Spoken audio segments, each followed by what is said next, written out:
अस्सलामुअलैकुम। उम्मीद है आप सब लोग खैरियत से होंगे।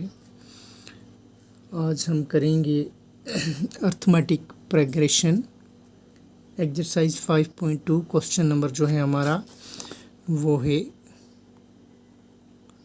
4। ठीक है ना, अर्थमेटिक प्रोग्रेशन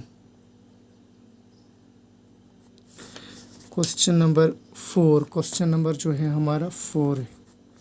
क्वेश्चन नंबर 4 कहता है which term of the AP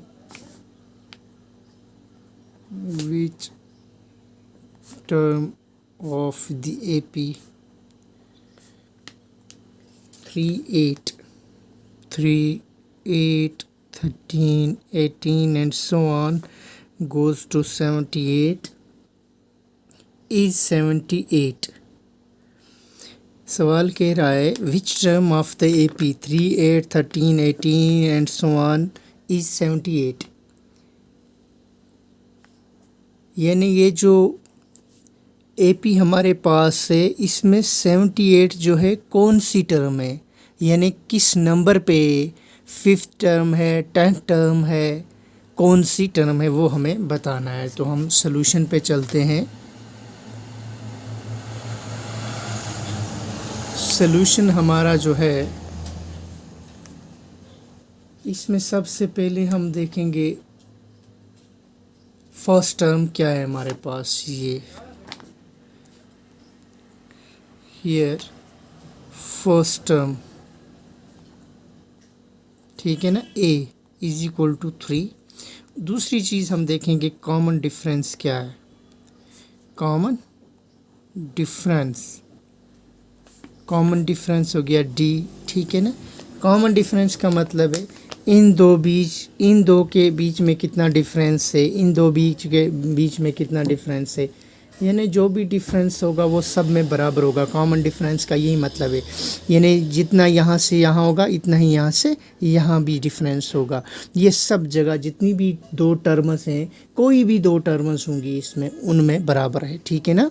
जैसे 3 और 8, तो 8 में से 3 निकालेंगे तो 5, 13 में से 8 निकालेंगे तो 5, 18 में से 13 निकालेंगे तो 5। इसी तरीके से यहाँ जो कॉमन डिफरेंस है वो है A2 माइनस A1, यानी कि ये टर्म माइनस ये टर्म या ये टर्म माइनस ये टर्म, तो ये बनता है 8 minus 3। Second term minus first term हम निकालते हैं तो कॉमन डिफरेंस हमें मिलता है, तो 5 है कॉमन डिफरेंस, ठीक है।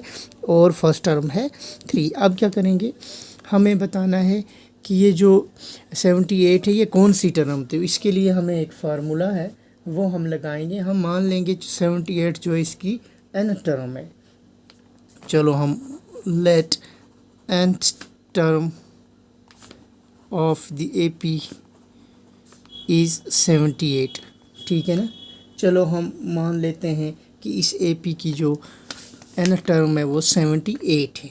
अगर वो 78 है तो हमारे पास फार्मूला बनता है an is equal to a plus n minus 1 into d, ठीक है। ये हमारे पास फार्मूला है। an हो गया nth टर्म, a हो गया फर्स्ट टर्म, n हो गया नंबर ऑफ टर्म्स और d हो गया कॉमन डिफरेंस, ठीक है। तो इसमें हम जो वैल्यूज़ है हमारे पास ये है और ये nth टर्म हमने ले ली है, ये भरेंगे तो हमें निकल आएगा जो भी हमारे पास है नंबर ऑफ टर्म्स, तो वो हमें निकलेगा। तो हमें पता चलेगा 78 जो है किस नंबर पे है या कौन सी टर्म है। तो an हमने मान लिया 78 जो है ये nth टर्म है इसकी, a जो है फर्स्ट टर्म 3 है और n माइनस 1 हमें मालूम नहीं है और d जो है हमारे पास 5 है। अब क्या करेंगे, इस 3 को इधर लाएंगे। 78 माइनस 3 इज इक्वल टू, यहाँ बच गया n माइनस 1 इंटू 5, यहाँ बच गया 75 और यहाँ n माइनस 1 इंटू 5, ठीक है ना। अब इस 5 को मैं इधर लाऊंगा, ठीक है ना, इस 5 को मैं इधर लाऊंगा, इसको डिवाइड करेगा इस तरीके से, ठीक है। तो यहाँ n माइनस 1 रहा, ठीक है। तो ये इसको डिवाइड करेगा तो यहाँ बचेगा हमारे पास विच इम्प्लाइज दैट 15 है ना। 5 से कसर लेंगे, 5 गया 5, 5 पंजे 25, ठीक है ना। तो 15 आया is equal to n minus 1। अब इस माइनस 1 को इधर लाएंगे तो ये बन जाएगा +1, ठीक है ना। +1 इज इक्वल टू n, तो यहाँ जो है n बनेगा हमारे पास 16। तो इसका मतलब जो है 78 जो है हमारे पास कौन सी टर्म है, हैंस 78 इज 16th टर्म। कितनी है, 16 टर्म ऑफ द एपी। तो अब ये है कि ये सवाल आपको समझ आ चुका होगा। नेक्स्ट आप ऐसे ही करेंगे, अगर कहीं से मुश्किल आएगी तो आप मुझसे पूछ सकते हैं। ओके।